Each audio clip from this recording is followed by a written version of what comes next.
नमस्कार दोस्तों, स्वागत है आप सभी का आपके अपने इस चैनल पर जिसका नाम है ज्योग्राफी बाय अनूप सर। मैं हूं अनूप उपाध्याय।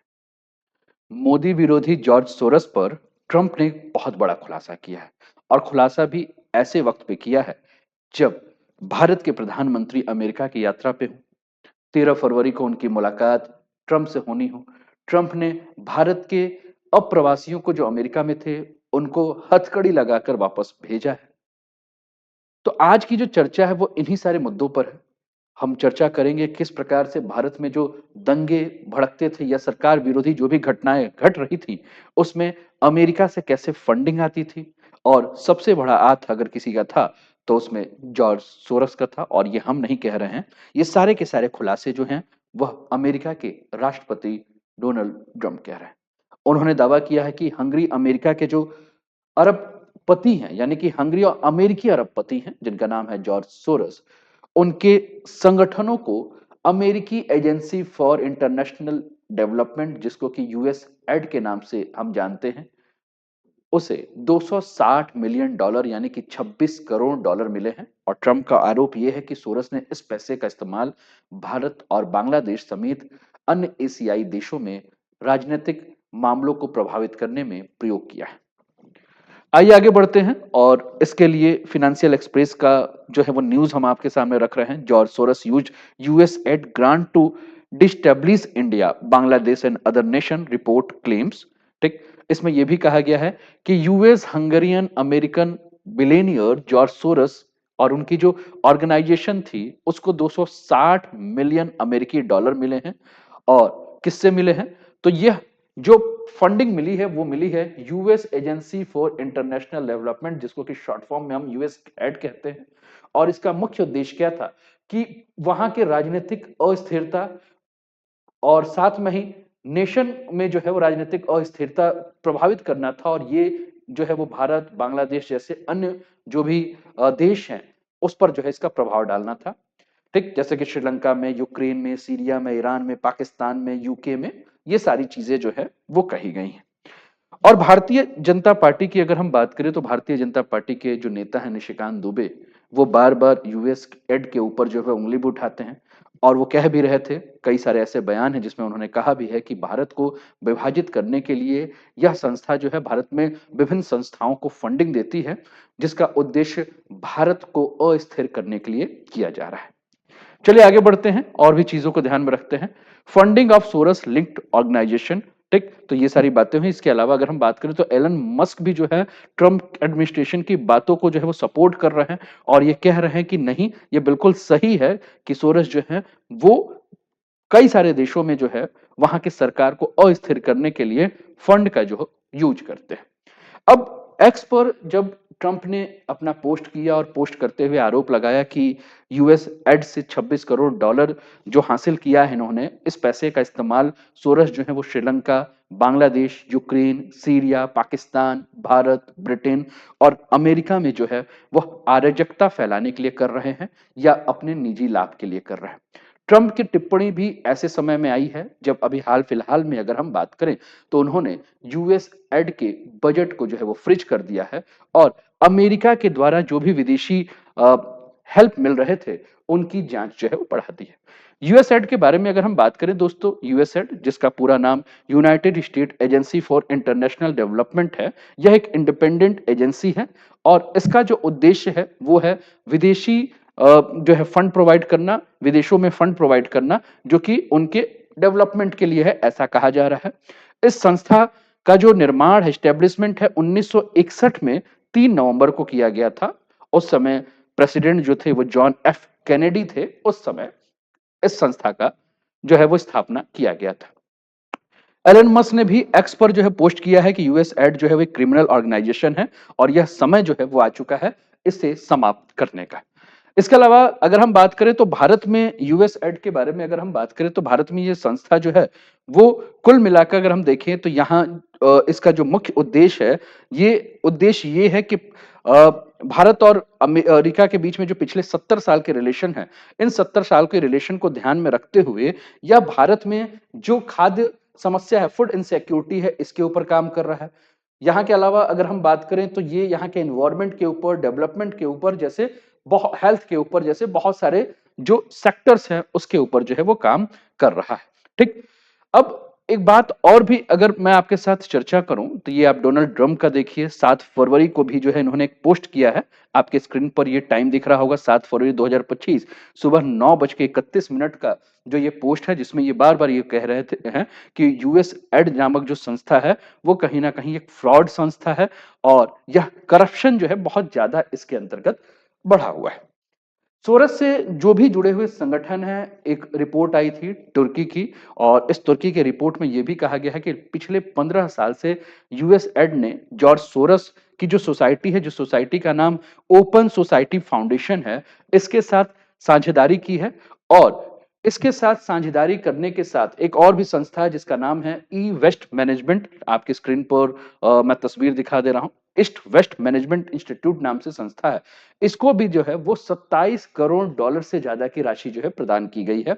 और इस खुलासे ने, अगर हम बात करें तो इस खुलासे ने अंतरराष्ट्रीय राजनीतिक आंदोलन में अमेरिकी सरकार की जो भूमिका है इसको लेकर कहीं ना कहीं जो है वो चिंता पैदा कर दी है कि किस प्रकार से अमेरिकी सरकार जो है वो डोनेशन के नाम पर, फंड के नाम पर विश्व के अन्य देशों में अस्थिरता फैलाने का काम कर रही है, वहां सरकार के पलटने का जो है वो काम कर रही है। आंकड़ों के अनुसार अगर हम बात करें तो कई सारे संस्थान ऐसे हैं जो कि यूएस एड के माध्यम से लगभग 9 करोड़ अमेरिकी डॉलर जो है वो प्राप्त कर चुके हैं, ऐसा भी जो है वो बताया जा रहा है। उम्मीद कर रहा हूं कि आपको सारी बातें जो है वो समझ में आ रही होगी, और समझ में आ रही हो तो अपना कमेंट जो है वो आप कर सकते हैं। एक रिपोर्ट और भी आपको देखने को मिल रहा है जिसमें कि अगर हम बात करें तो यूएस एड जो है वो अगर हम देखें तो कई सारे देशों को लगभग 16.8 बिलियन डॉलर जो है वह गवर्नेंस पे खर्चा की है। मानव के लिए अगर हम बात करें, मानवता के नाम पर अगर हम बात करें तो 10.5 बिलियन डॉलर इसने खर्च किया है। स्वास्थ्य के लिए, हेल्थ के लिए लगभग 7 बिलियन डॉलर इसने खर्च किया है। प्रशासन के लिए अगर हम बात करें तो 3.5 बिलियन डॉलर इसने खर्च किया है। आर्थिक समृद्धि के लिए 0.7 बिलियन डॉलर खर्च किया है। एग्रीकल्चर, कृषि के नाम पर इसने 1.3 बिलियन डॉलर किया है। एजुकेशन के लिए इसने 1.1 बिलियन डॉलर किया है, और किसी देश के इंफ्रास्ट्रक्चर में विकास के लिए 0.7 बिलियन डॉलर जो है वो खर्च किया है।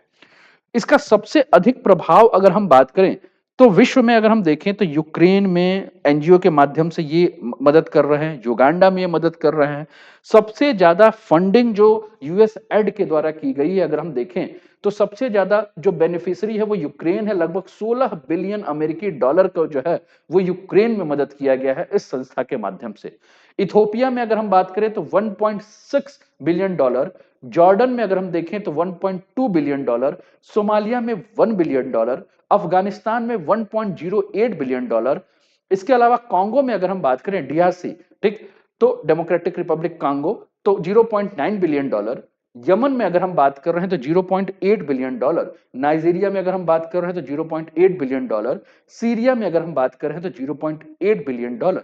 और साउथ सुडान में अगर हम बात कर रहे हैं तो 0.7 बिलियन डॉलर जो है वो खर्च कर रहा है।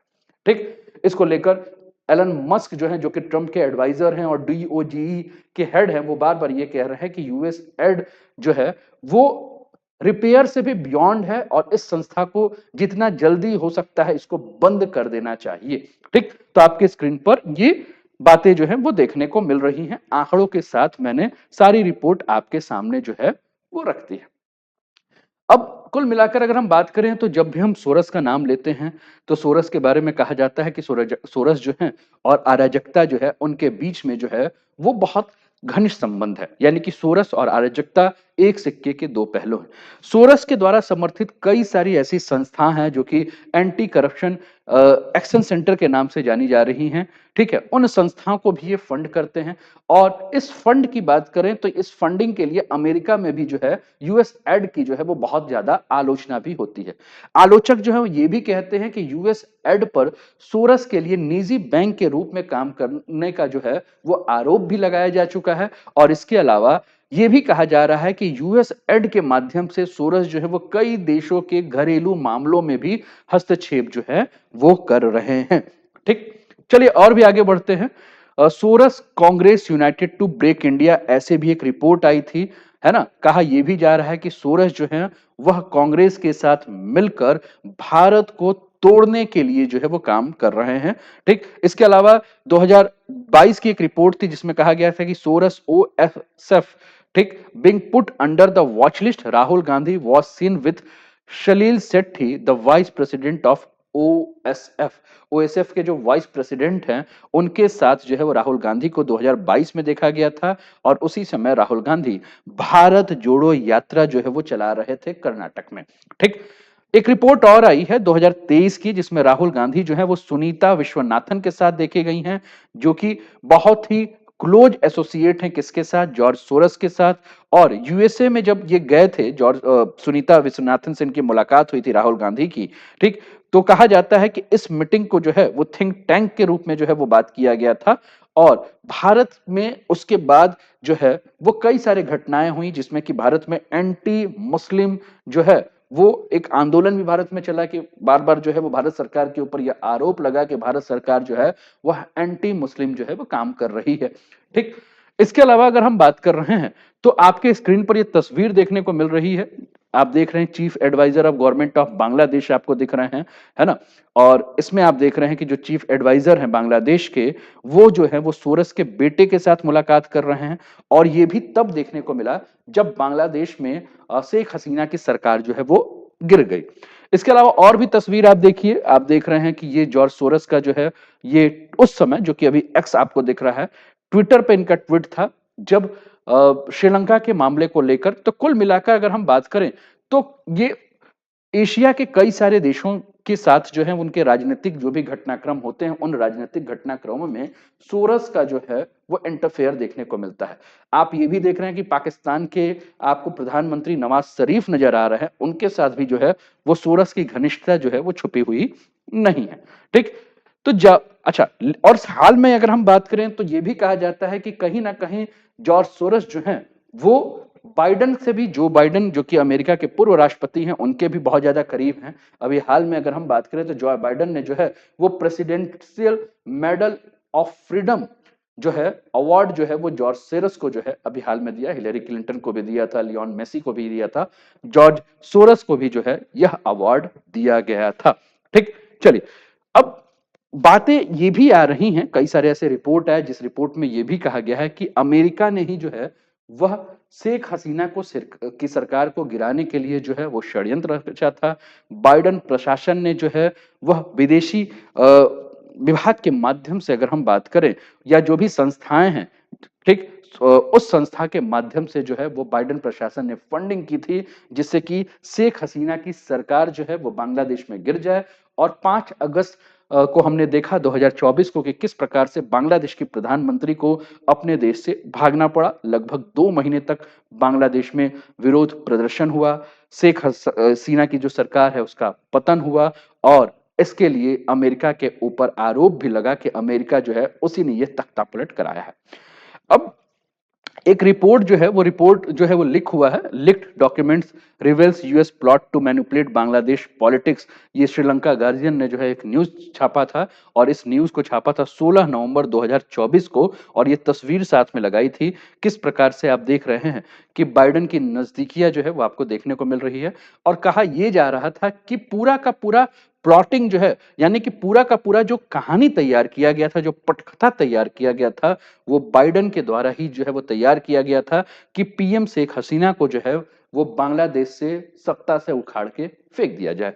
इसको लेकर एक रिपोर्ट जो है वो रिपोर्ट आईआरआई की रिपोर्ट, यानी कि इंटरनेशनल रिपब्लिकन इंस्टीट्यूट की एक रिपोर्ट जो है, और वो रिपोर्ट जो है वो खुफिया रिपोर्ट जो है वो लीक हो गई है। और इस रिपोर्ट के माध्यम से कहा गया है कि 2020 से ही बाइडेन सरकार जो है वो बांग्लादेश में शेख हसीना को पद से हटाने के लिए लगी हुई थी। और कुल मिलाकर इसके लिए बाइडेन सरकार ने जो है वो कई सारे अभियान जो है वो बांग्लादेश में चलाए थे, और उसका पूरा खर्च जो है वो बाइडेन सरकार ने किया था। इस रिपोर्ट में यह भी कहा गया है कि 1 मार्च 2019 से लेकर 31 दिसंबर 2020 तक बांग्लादेश में इंटरनेशनल रिपब्लिकन इंस्टीट्यूट आरआई ने जो है वो कई सारे अभियान चलाए, और उसने बांग्लादेश में लगभग 170 जो वहां कार्यकर्ता हैं, जो डेमोक्रेटिक जो वर्कर्स हैं, यानी कि जो लोकतांत्रिक कार्यकर्ता हैं, उनकी पहचान की। उनको कहा कि वो बांग्लादेश की राजनीति को अस्थिर करे, और उसमें IRI जो कि इंटरनेशनल रिपब्लिकन इंस्टीट्यूट है, जिसको फंडिंग जो है वो यूएस एड के माध्यम से इसको भी फंडिंग मिलती है, वह पूरा का पूरा जो है वो हेल्प करेगा। तो वहां के जो कार्यकर्ता हैं वो तैयार भी हो गए।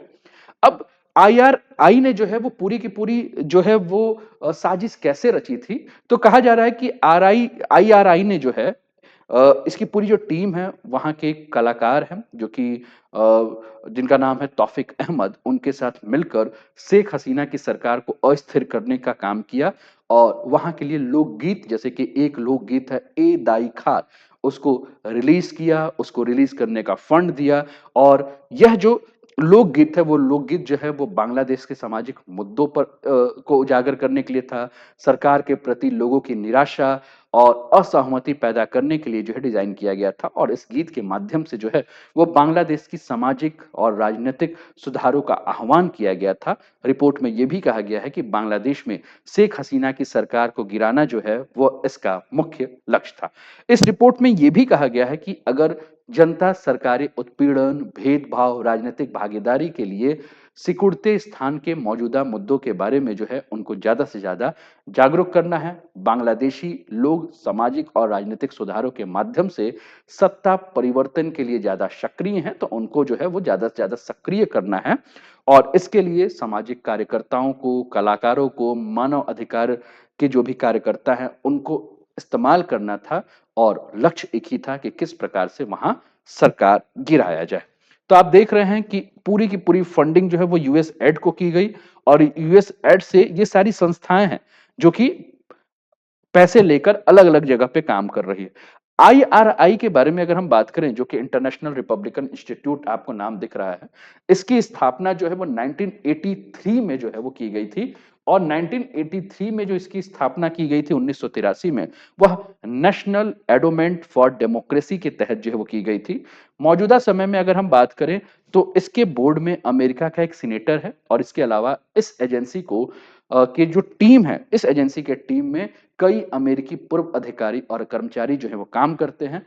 इसका नाम आप बड़े ध्यान से देखेंगे तो इसका नाम इंटरनेशनल रिपब्लिकन इंस्टीट्यूट है। लेकिन मजे की बात है कि इस संस्था का राजनीति से कोई लेना देना नहीं है। इसके बाद भी अगर हम बात करें तो यह संस्था कार्य कर रही है रिपब्लिकन के नाम पर, बल्कि यह संस्था जो है एक पक्षपाती संस्था है और राजनीतिक दल से संबंधित ना होते हुए भी यह किसी भी देश की राजनीति को अस्थिर करने के लिए काम करता है। फिर आपके दिमाग में आया IRI फंड कौन कर रहा है, तो फंड जो है इसको यूएस एड जो है वो कर रहा है और यूएस एड के माध्यम से जो है इसको पैसा मिलता है और इसके लिए पैसा जो है वो अमेरिकी संसद से जो है फंड जारी किया जाता है। अब बांग्लादेश की सरकार को जो गिराने का पूरा मॉडल था, इसमें जैसा कि मैंने कहा कि जो भी सामाजिक कार्यकर्ता थे, उन सामाजिक कार्यकर्ताओं को जोड़ लिया गया और सामाजिक कार्यकर्ताओं को जोड़कर लक्ष्य एक ही दिया गया था इनको कि वो क्या करें कि बांग्लादेश की राजधानी ढाका, सिलहट, खुलना, चटगांव जैसे जगहों पर जो है वो एक्टिव हो जाएं और शेख हसीना की सरकार को गिराने के लिए लोगों को जागरूक करें। बड़े-बड़े नेताओं को जो है वो चुना गया, उनको ट्रेनिंग दिया गया, जगह-जगह पे वर्कशॉप किया गया, सांस्कृतिक कार्यक्रम किए गए, है ना? इसके साथ-साथ अगर हम बात करें तो LGBTQ जो हैं, उनको भी जो है उसमें शामिल किया गया। इसके अलावा जो है इसके अलावा अगर हम बात करें तो इसमें जो है वो पूरा उद्देश्य जो इसमें किया गया था, ये इसके जो है वो पेड गाने बजाए गए, है ना? जिस गाने का उद्देश्य जो ये था कि बांग्लादेश में किस प्रकार से बलात्कार हो रहा है, गरीबी है, मजदूरों का शोषण हो रहा है, जैसे सामाजिक मुद्दों को जो है वह सामने लेकर आना है और इसके माध्यम से जो है वो बांग्लादेश की सरकार को जो है वो अस्थिर जो है वो कर देना है। ठीक? और इसके अलावा बांग्लादेश की जो नेशनलिस्ट पार्टी थी उसके साथ भी बात किया गया और नेशनलिस्ट पार्टी के साथ बात करके उनको तैयार करके इस आंदोलन में जो है सक्रिय किया गया और वहां की जो प्रधानमंत्री थी उनको सत्ता से उखाड़ फेंका गया। कई बार हमने कहा, इस टॉपिक को जब स्टार्ट किया तो हमने कहा कि राहुल गांधी, सोनिया गांधी का भी नाम जो है वो जॉर्ज सोरस के साथ जो है वो कहीं ना कहीं जुड़ता है। इंडियन एक्सप्रेस ने एक अपनी रिपोर्ट छापी थी और इस रिपोर्ट में ये भी कहा कि जॉर्ज सोरस जो है वह फोरी नेहरू से, जो कि बीके नेहरू की वाइफ थी, राहुल गांधी की दादी लगेंगी, उनसे मिलने के लिए जो है वो चंडीगढ़ आए थे। ठीक। इसके अलावा अगर हम बात करें तो नेशन हेराल्ड भी जो है इस न्यूज को कवर कर रहा है। 29 जून 2017 का एक न्यूज है जिसमें लिखा गया है कि Shobha Nehru, wife of former Indian ambassador to the United State B K Nehru, जो है वो जो है इनसे जो है, जो कि वाइस प्रेसिडेंट राहुल गांधी की जो आंटी लगती हैं, ठीक है, she was better known as Fori aunty के नाम से इनको जाना जाता है। तो ये बहुत करीबी हैं किसके साथ? ये बहुत करीबी हैं जॉर्ज सोरस के साथ, क्योंकि कई बार जो है ये हंगरी में जाके इनकी मुलाकात भी हुई है। तो ऐसे जो आरोप भी लग रहे हैं कि इनका कहीं ना कहीं जुड़ाव जो है वो क्या है कि जॉर्ज सोरस के साथ है। जॉर्ज सोरस की एक संस्था है जिसका नाम है ओएसएफ, यानी कि ओपन सोसाइटी फाउंडेशन।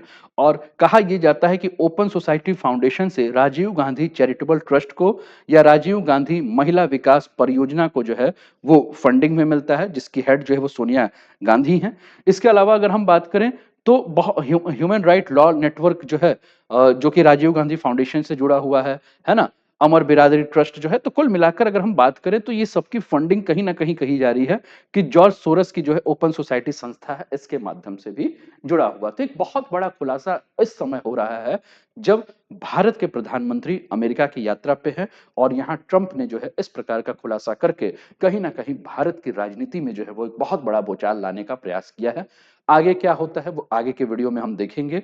अगर वीडियो पसंद आया हो तो वीडियो को लाइक कर दीजिए, चैनल को सब्सक्राइब कर दीजिए और शेयर कर दीजिए, अपना कमेंट अवश्य दीजिए। अपना ध्यान रखिए, स्वस्थ रहिए, मस्त रहिए, तंदुरुस्त रहिए, हंसते खेलते मुस्कुराते हुए जीवन का आनंद लीजिए। जय हिंद, जय भारत।